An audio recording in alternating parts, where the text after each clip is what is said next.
Mga kababayan, mga OFWs, mga taxpayers na pagod na pasabog sa Senado ngayon. Akala nyo ba tapos na ang usapan sa flood control projects? Hindi pa.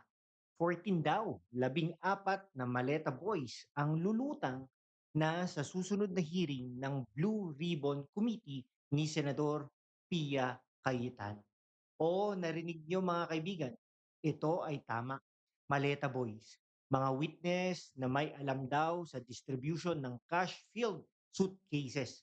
Bilyong-bilyong pera ng bayan para daw sa anti-baha, pero tuwing umulan, nalulunod pa rin ang Pilipinas. Nasaan ang pera? Nasaan ang mga maleta? At bakit may dalawang magkaibang hearing? Black ni Cayetano at Black ni Gatchalian. May nangangatal na ang mga trapo ngayon, mga kaibigan. Kanina pa, 18 former Philippine soldiers, members pumunta sa Senado pero umiwas sa hearing ni Senador Sherwin Gatchalian.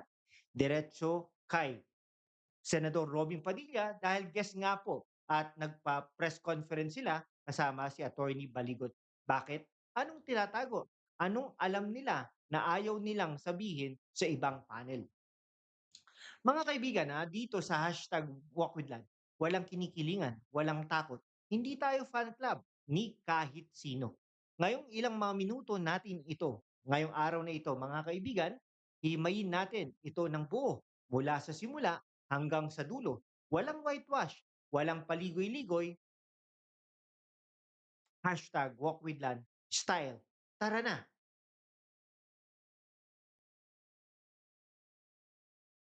Una sa lahat, bakit importante ito sa inyo, sa atin? Dahil kayo ang nagbabayad ng mga buwis.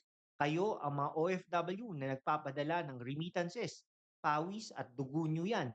Kayo ang ordinaryong taxpayers na naghihirap sa baha, sa traffic, sa sirang kalsada.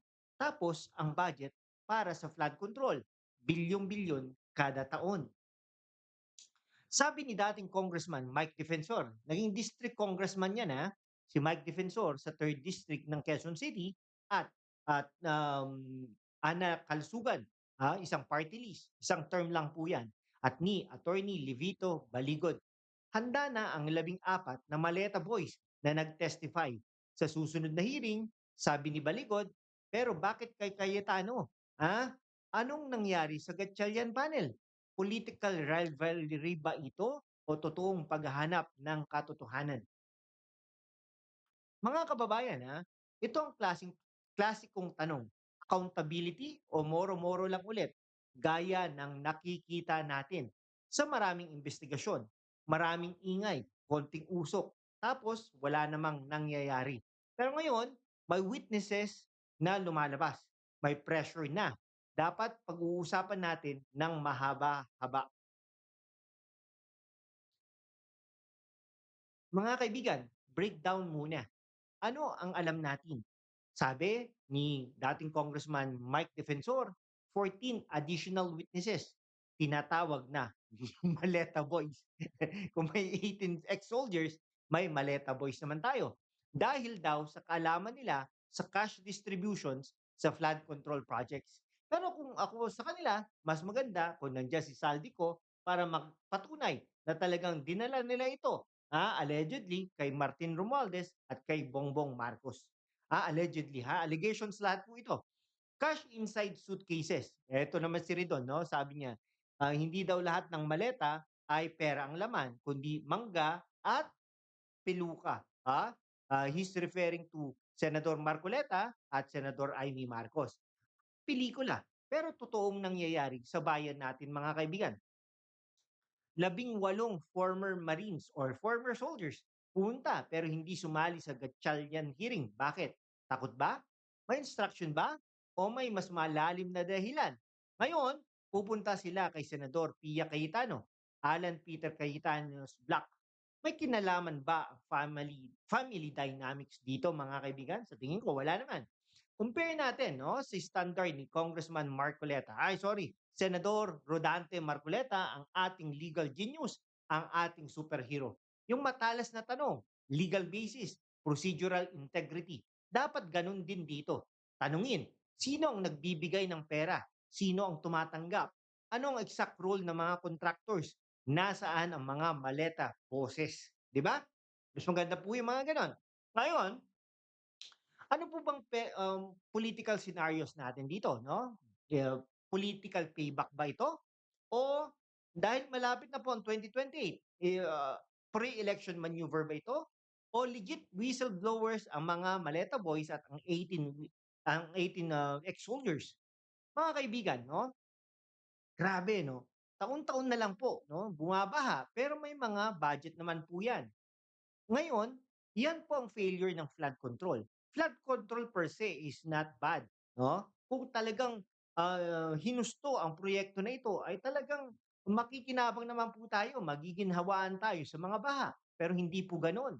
Eh nagkaroon nga po ng mga ghost projects at yung mga substandard materials, no? Ngayon, marami na pong nakasuhan 'no, plunder, graft, malversation.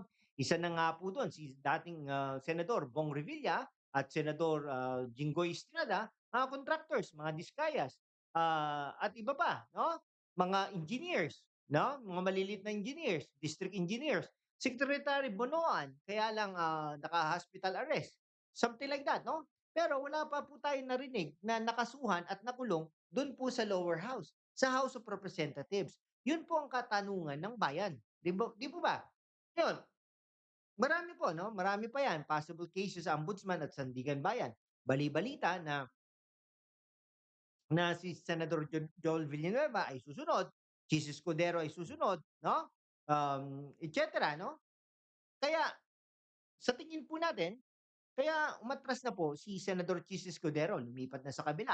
Ang inaabangan natin, talaga bang makakasuhan siya? 'Pag nakasuhan siya, sasabihin natin, "Ay okey, hindi pala selective justice." Pero 'pag hindi na siya nakasuhan, alam na po natin kung saan po napunta ang ating flood control, project. Gano'n din po si Senador Joel Villanueva, 'no? Eh, tayo bilib nga din po tayo kay Senador Jinggoy Estrada kahit na kinausap na daw siya 'no, ng ilang beses, pero, pero hindi po siya umatras sa laban 'no, nandun pa rin po siya sa majority block na pinapangunahan ni Senador, Senate President Alan Peter Cayetano 'no. Okey, ngayon bakit po ba tayo nagagalit? Dahil nga po itong mga perang 'to ay hindi naman po pera ng mga pulitikong ito, eh, 'no? Hindi naman po, linawin po natin, pera po natin 'yan, pera po ng sambayanang Pilipino. Bakit po natin naging pera 'yan? Kasi yung mga binabayad po nating buwis. Okay? Kasi lahat po tayo nagbabayad 'no, direct or indirect taxes kumbaga. Bawat bilhin natin nagbabayad tayo ng tax 'no, bawat rehistro natin ng sasakyan, nagbabayad po tayo ng tax. Lahat po 'no, aside from the income tax per se 'no, et cetera 'no. Okay? Ngayon, magkano po ba ang ninanakaw, 'di ba? Magkano po ba, ay saan ba napupunta ito? Nasaan po yung COA reports? Yun po yung mga hinahanap po natin 'no.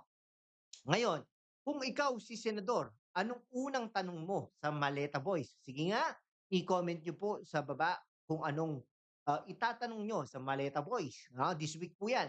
Hindi puwedeng yung mga Maleta Boys lang ang lalabas mga kaibigan.